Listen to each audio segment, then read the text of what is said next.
Hola a todas, hola a todos, bienvenidos, bienvenidas a nuestro podcast Conversar con Simpatía, Ciencia y Reflexión para la Transformación. Alejandro Millán, quien les habla, cofundador de la consultora Simpatía, y me acompaña hoy una colaboradora, una facilitadora y una amiga también. ¿Podemos decir amiga también? Sí, una amiga también. Diga nomás. Pamela Estudillo. Diga lo nuestro aquí en público. Pongámoslo ahí. Sí, sí, total. Preséntese usted misma, vos, doña Pamela. No, imagínate, ¿cómo me puedo presentar como parte del equipo de Simpatía, que los he acompañado también en grandes proyectos, en minería, en la industria de la alimentación, también en energía, y vamos a hablar hoy precisamente de algunos casos que han sido exitosos y que nosotros vamos usando en los talleres. Va a ser como servirles un canapé chiquitito. Vamos a hablar hoy de los casos. Vamos a hablar de algunos casos, porque si habláramos de todos los casos tenemos una larga duración. No es posible. Y vamos a hablar entonces de casos de liderazgo en salud y seguridad en la práctica. Claro. Les cedo el paso, partamos por algo que tú hayas vivido y que a lo mejor lo vivimos juntos, porque tenemos harto carrete, digamos, en terreno. Así exactamente. Que vayamos y lo analizamos, lo desmenuzamos, digamos, cuál es el aprendizaje que nos deja tu caso. Listo. Mira, el primer caso que vamos a traer aquí es un caso que hicimos en una auditoría y coaching por nivel. La auditoría y coaching por nivel es parte de una estructura de gestión en materia de seguridad en una empresa minera en el norte del país, y acompañamos a una superintendente a hacer una revisión en profundidad acerca de cualquier aspecto que pueda ser mejorable en materia de seguridad. Y estábamos en una zona donde hay material abrasivo, ¿no? Había ácido, etc. Entonces hay unas duchas, ¿ya? Y estas duchas y las miramos y el superintendente comienza a hacer preguntas acerca de la mantención programada de las duchas. Entonces el supervisor le dice que sí, que está hecha la mantención programada, que siempre vienen, las revisan, y ella dice esta frase: ¿puedo probar? Clave Para profundizar ese kilómetro de profundidad del centímetro que estamos mirando, para ver qué encontramos y para poder tomar decisiones. Y se coloca debajo de la ducha, estilo flash dance. Se me cayó el root, pero allí lo digo, flash dance. ¿Te acuerdas cuando tú tiras? Escena clásica, tirado para atrás, cayendo exacto, el agua. Pero en este caso hizo así, y no salía agua, y no salía agua, y no salía agua, y el supervisor dice: lo que pasa es que hay que tener mucha fuerza para que salga el agua. Ante esto, paramos a reflexionar para hacer una conversación reflexiva en torno a esto que estaba pasando. Digamos que es fundamental esta ducha en caso de que haya habido una contaminación en la persona debido a contacto con ácido. Por lo tanto, la rapidez con la que caiga el agua es vital para la salud de la persona, e inclusive podría recaer en una fatalidad si es que no está operativo. Totalmente. Entonces, hacer fuerza no es algo que pueda estar dentro de esas posibilidades. Y se había hecho la mantención. Fíjate que no era evidente, ¿no?, esta desviación hasta que ella no prueba, ¿no? Entonces, esto es fundamental. El modo de observar también es hacer. Fíjate esto. O sea, ir a la práctica y probar qué es lo que está ocurriendo, porque ahí yo tengo algo que es súper importante, que es la evidencia, para poder conversar y para poder generar cambio, ¿no?, a partir de cualquiera de estas observaciones en terreno. Claro, porque además que se trata de un control crítico mitigador, que es importante que tiene dos aspectos. Uno, que esté instalado, que efectivamente haya una ducha, pero lo otro es el desempeño. Efectivamente, pensemos que efectivamente hubiese dependido de la fuerza. Si depende de la fuerza, inmediatamente yo veo que el desempeño de ese control crítico no es el adecuado. No es el adecuado. Pero eso solamente se puede ver si efectivamente lo aplico en terreno. De lo contrario, si solamente leo el papel, no me quedo, digamos, con un espacio ahí de cero aprendizaje. Claro, esto es fundamental, porque hay gente que se queda mirando solo el documento y no ve el entorno, el contexto. Por eso es tan importante el terreno, porque tú en términos de documento puedes tener todo ok, que era lo que pasaba en este caso. Pero cuando vas y haces la prueba con diferentes actores, porque quizás hicieron la prueba con muchos y a todos les salía agua. Claro. Pero a esta persona no le salía, y le tiene que salir a todas. Entonces, bueno, me parece que es un muy buen ejemplo del liderazgo en salud y seguridad, que es un caso, digamos, práctico, es un caso de éxito, que está bueno compartir, porque además es un canapé de todo lo que nosotros damos en los talleres, porque siempre traemos estos casos. Y es interesante el que trae a colación, porque además se conecta con muchos otros casos que los podemos agrupar en una familia, donde el gran descubrimiento y el gran aprendizaje que se produjo es porque la persona que estaba realizando la conversación del liderazgo en terreno optó por probar. A ver, muéstrame, hagámoslo.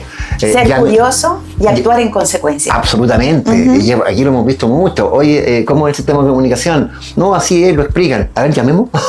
De ahí te das cuenta que el número no está actualizado, etc. Totalmente. Totalmente. ¿Tú tienes una También tengo anécdota? Uno. Sí, también tengo uno. Un caso práctico, cuéntame. Me voy a poner en contexto. Empresa energética, sur de Chile, ¿Ya? Frío, gélido, viento corriendo. Esto para ambientar un poquito. Contexto blanco. Contexto blanco, exactamente. Nieve.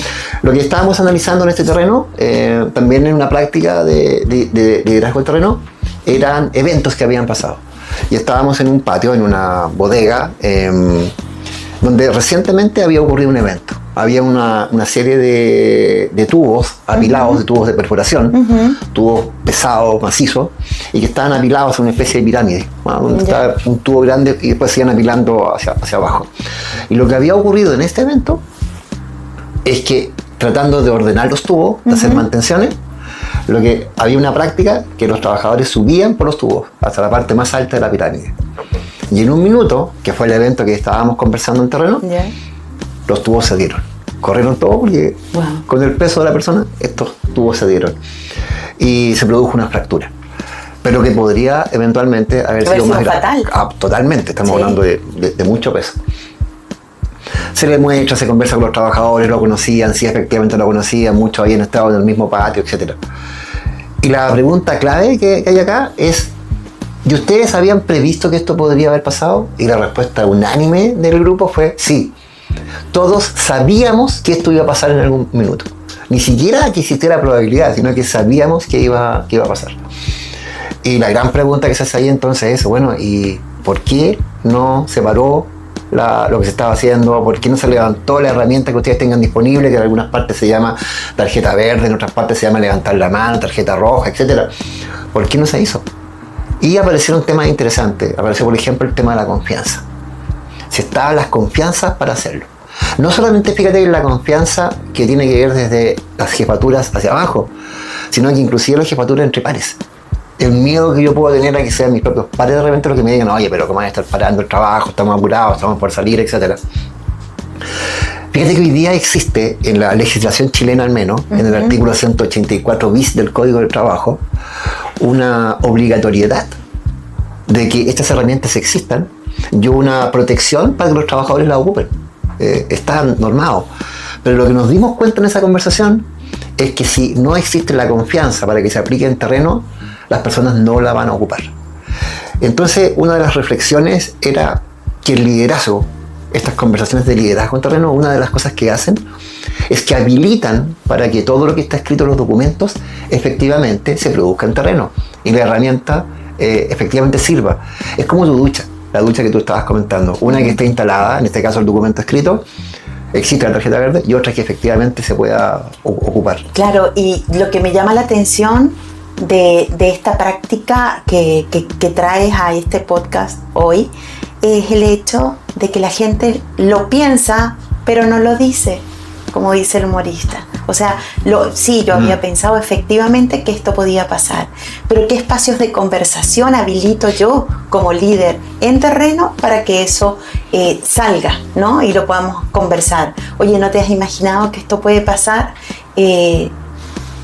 Conversarlo, a mí también me ha ocurrido hacer un benchmark, ver otros casos parecidos, ya colocarlo en el espacio de conversación es un paso más cerca de la acción oportuna además, ¿no? Y aquí siempre como la curiosidad con respecto al desempeño que están teniendo las herramientas que hemos diseñado. Nos ha pasado también, yo creo que también te ha pasado un terreno que tú te acercas y le preguntas a las personas, oye, ¿existe alguna herramienta para detener los trabajos en caso de peligro? Sí, y te dan un nombre de la herramienta. Sí. Levantar la mano, decir que no. Y a continuación tú le preguntas, oye, ¿y se ocupa mucho? No, se ocupa bastante poco. O inclusive en los casos no hace tiempo que no se ocupa. Sí. Eso a mí me debería levantar alertas. Por una parte yo podría decir, bueno, efectivamente nunca ha existido la necesidad, pero lo más probable es que la herramienta no esté siendo efectiva justamente por este pegoteo de la confianza del que hablábamos. Totalmente. Y en estas mismas faenas mineras donde hemos trabajado, vemos un despliegue importante de comunicación, digamos, gigantografía, levanta la mano, di que no, tarjeta verde, etcétera. Y fíjate que eso no tiene que ver con el cambio conductual. Hace falta allí un eslabón desde que nos hacemos cargo en simpatía. Exactamente, porque eso es lo que dejamos instalado después, no solamente levantar la problemática, sino que es empezar a definir, bueno, qué conversaciones son necesarias, cuáles son las acciones para que estas herramientas que están escritas se hagan carne en terreno. Totalmente. ¿Otra anécdota? ¿Vamos? ¿Tienes otra? Sí, por supuesto, démosle. Tengo otra, mira, estamos mirando el torpedo aquí, es la verdad. Ya. Oye, esta me encanta. En industria de alimentos, norte del Perú. Uy, esa yo te la he robado para muchos talleres, así que hago un reconocimiento público a tu anécdota. Le hacemos reconocimiento público a Yulisa Ituzaga, que está allá en Lima, en Simpatía Perú. Esto era un gerente de recursos humanos. Habíamos hecho un taller de preguntas acerca de cómo modificar el modo de hacer preguntas en terreno, bien específico. Y llegamos a una serie de correas que hay, eran como 7 correas en una planta, y estas correas tenían en este lugar un bot motriz que agarraba con un sensor unas bolsas, las colocaba en un dispensador que llenaba en un segundo, ¿no? La cerraba y la colocaba en una correa, una de estas 7, que iba y cargaba un camión que se iba a Ecuador, porque esta empresa hacía alimentos para camarones. Entonces llegamos con esta gerente y vemos que hay un chiquillo con el geólogo, el chaleco de seguridad al revés. ¿Qué hizo la gerente? Se puso roja de la rabia. ¿Por qué? Porque si llega una auditoría del Ministerio de Sanidad en ese minuto, van a haber una desviación. Si hay una auditoría interna, también van a haber una desviación. Entonces dice, esto no puede ser, esto contraviene la normativa. Totalmente. Entonces el impulso, ¿no? Percibe esto la gerente, y el impulso es corregir la desviación. Sin embargo, como veníamos saliendo de un taller de preguntas, yo le invito a que pregunte con curiosidad por qué tienen el geólogo al revés. A todas estas, entre paréntesis, dentro de los distintos tipos de industrias en las que hemos trabajado, nos hemos dado cuenta que hay como pequeñas tribus, ¿cierto? Hay unos que se ponen un cintillo, hay otros que le ponen como una cosa encachada, una choreza, ¿no? Al mismo uniforme. Y yo me imaginé que esto podía ser así. Y la gerente, después de mucho trabajar en oficina, vamos a preguntarle a ellos, después de trabajar, que 15 minutos, una conversación de 15 minutos, va a hacerle la pregunta y le pregunta al chiquillo, oiga, ¿por qué tiene el geólogo al revés? Antes de ir a la yugular del caballero. Y él le dice, ¿se dio cuenta? Dice, sí, pues me estoy dando cuenta. Y cuando dice, sí, me estoy dando cuenta, habían 2, 3 más ahí. Entonces le dice, y también se dio cuenta que nuestros indicadores, ¿no? La correa, esta correa tiene los mejores indicadores de toda la planta. ¿De qué me habla? Claro, porque perdemos menos bolsa, empacamos más y sacamos más camiones al día. Perdón un poco, o sea, aparte de esto que había mostrado, del chaleco al revés, él le dice a la señorita que ellos tienen el mejor índice de productividad. Se dio cuenta de que tengo el geólogo al revés y se ha dado cuenta que somos los que tenemos los mejores indicadores porque perdemos menos bolsa, porque este bot agarra la bolsa, perdemos menos bolsa, le hacemos menos mantención al bot, se ha dado cuenta, mantenciones no programadas, y se ha dado cuenta que de aquí, de esta correa, salen, somos los que sacamos más camiones. Y ella se queda así como, no me había dado cuenta. ¿Y qué tiene que ver eso con el chaleco al revés? ¿Qué tiene que ver esto con el chaleco al revés? Y cuando hace la pregunta, ¿de qué tiene que ver? ¿Qué me está diciendo? Le dice, porque descubrimos, mira qué lindo, que cuando nos ponemos el geólogo al derecho, el chaleco de seguridad al derecho, la cinta reflectante va despistando al bot motriz y se va descalibrando, taca, taca, taca, y comienza a ponerse tembleque y no podía agarrar las bolsas correctamente. Entonces había que parar el bot, había que llamar mantención no programada, etc. Entonces mira qué belleza, porque no solamente, bueno, es un tema de seguridad, no, en estricto rigor no hay una fatalidad, digamos, no es un riesgo material, por decirlo de alguna manera.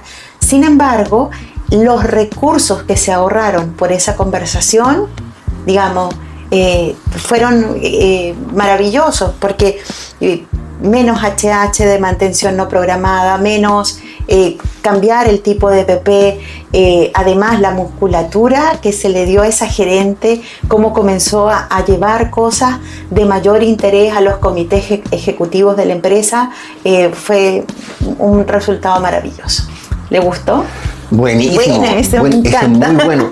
Pero a mí me surgen preguntas, y que cuando lo hemos mostrado en talleres también lo ponemos como elemento reflexivo. Porque hay una forma de abordar los trabajos que dice que, mira, hay un trabajo que es el trabajo escrito, como yo lo planifiqué. El chaleco tiene que estar desde un lado. Pero cuando llego a terreno me encuentro que hay una desviación del trabajo como estaba prescrito, que es el chaleco de otra forma. Y hay una explicación, que en este caso la explicación que da el trabajador es buenísima. De hecho, habían mejorado la productividad. Pero surge una pregunta interesante. ¿Por qué esos trabajadores no habían levantado en algún minuto antes la mano para decir, oye, ¿sabes que tenemos un problema con el chaleco? Sí. Porque claro, como tú dices, acá solamente afectaban temas de productividad. Pero de pronto algunas desviaciones nos podrían llevar al debilitamiento de un control crítico. Totalmente. Y nos podrían llevar eventualmente a un fatal. Entonces surge la pregunta que tiene que ver con lo que hablábamos delante de la confianza. ¿Por qué ese equipo humano no había levantado oportunamente la mano? Totalmente.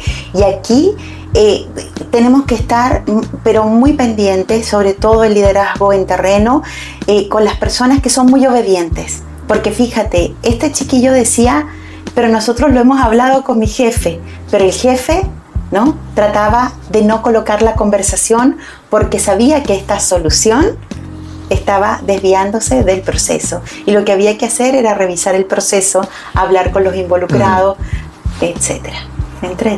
Entretenidísimo. Oye, hemos mencionado 3 casos de los muchos que tenemos, pero que creímos que eran como importantes de traer a colación, porque en definitiva, cuando hablamos de liderazgo en la práctica, nos referimos a cosas que las personas hacen concretamente en terreno. Aquí hemos hablado de preguntar, tener curiosidad, observar. Ir a los hechos en concreto. Yo te lo he escuchado en algunos talleres, y cuando hablamos de observar nos referimos a escuchar, percibir, oler. Hay plantas donde de repente la gente llega y al oler algo dice, oye, acá hay un tema con gases, con algo que o está todos los sentidos juntos y dicen, aquí pasa algo, aquí hay algo que no me está cuadrando. Y lo que queríamos traer justamente a colación, que este tema del liderazgo en terreno no es de aptitudes mágicas, ni es de habilidades sobrenaturales. Son todos elementos que se pueden aprender y son prácticos. Preguntar, observar, tener curiosidad. Y salir a terreno es fundamental. Como decía alguien por ahí, es fundamental que para la práctica del liderazgo, el bototo tiene que tener tierra. El bototo lustradito.